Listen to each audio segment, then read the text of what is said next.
கறி குழம்பு வாசம் அது மன மனக்க வீசும் மல்லிப்பூவும் பேசும் தமிழ் பொண்ணு நல்ல ரோசம் கறி குழம்பு வாசம் அது மன மனக்க வீசும் மல்லிப்பூவும் பேசும் தமிழ் பொண்ணு நல்ல ரோசம் முறைச்சு பார்த்தாலே எனக்கு கேராகும் சூடா பார்த்தாலே சோடாவும் வீராகும் முறைச்சு பார்த்தாலே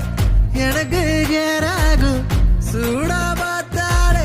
சோடாவும் வீராகும் அம்சமான லடுக்கி ஆளுக்குள்ள விழுந்த தடுக்கி மீன் குழம்பு இட்லி நான் உனக்கு ஏத்த சட்லி கறி குழம்பு வாசம் அது மன மனக்க வீசும் மல்லிப்பூ பேசும் தமிழ் பொண்ணு நல்ல ரோசம்